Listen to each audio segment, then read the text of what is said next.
Un petit tuto sur l'utilisation du rejet à bip là, donc, que vous entendez comme ceci. Je refais une fois. Voilà, donc c'est le bip, c'est la lettre K en morse. Alors on va essayer de mettre cette lettre K en morse à la fin de nos transmissions, à la fin de chaque passage que nous faisons, quand on prend le micro et à la fin de notre transmission, on devrait donc entendre ce... Voilà. Alors comment faire? Alors pour ça, j'ai mis donc sur mon écran deux icônes de raccourcis, à votre gauche Simplex et à votre droite Zello. Alors pourquoi ces deux? Parce que dans Simplex, il y a un petit fichier audio qui nous intéresse. C'est le fichier qui fait la lettre K en morse, le fameux. Voilà, donc on va essayer de le récupérer à l'intérieur là, pour le mettre ici dans Zello. Comment on fait? Donc on va mettre d'abord la souris sur le raccourci Simplex. On appuie sur le bouton droit de la souris pour nous amener à Propriétés. On clique sur Propriétés. On clique ensuite sur Emplacement du fichier. Et qu'est-ce qu'on a dans l'emplacement du fichier? Donc de Simplex.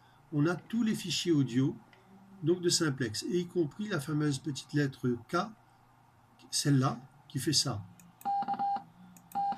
Donc ça, c'est ça.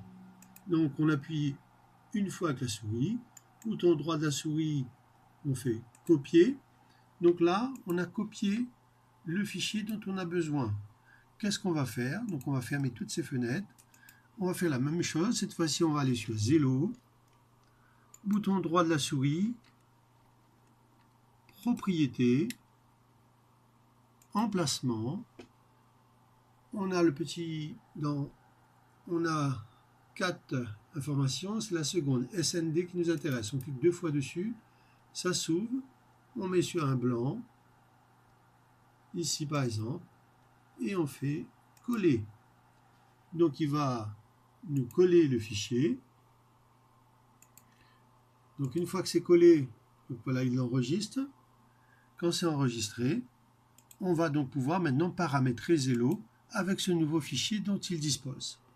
Alors on va donc ouvrir une des fenêtres de Zello, comme on connaît tous.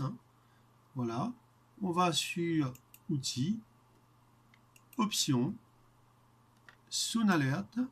Et qu'est-ce qu'on repère dans Sound Alert? Deux informations que j'ai cochées, qu'on peut cocher ou décocher.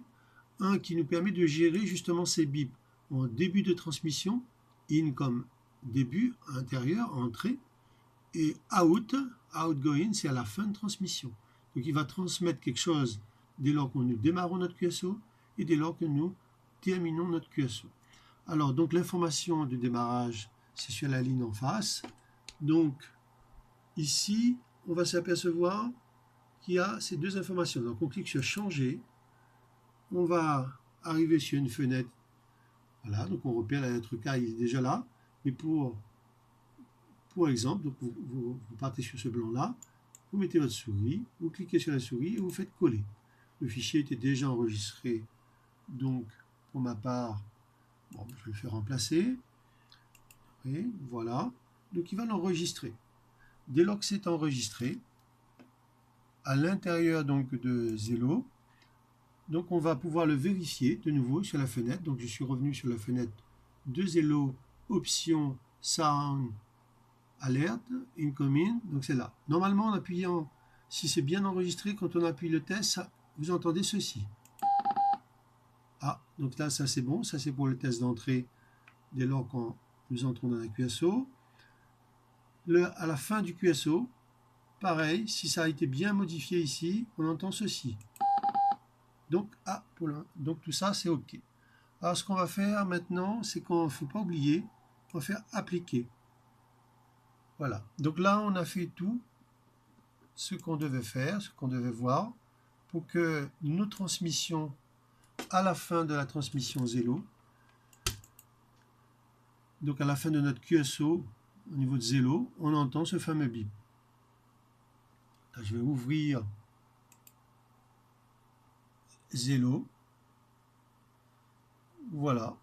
Et donc je suis fin prêt à vous entendre bientôt sur la fréquence avec ce bip, lettre K en morse, demandé par Mathias 14 FRS 2175 pour que nous ayons plus des petits ennuis que nous avons entre deux reprises de micro. C'est une façon effectivement de conditionner des blancs d'usage. En écoutant le bip, dès lors qu'on l'a entendu, l'hôte peut comprendre qu'il peut à son tour reprendre le micro sans risque de perturbation. Merci à vous, 7351 de Marc, Île de la Réunion.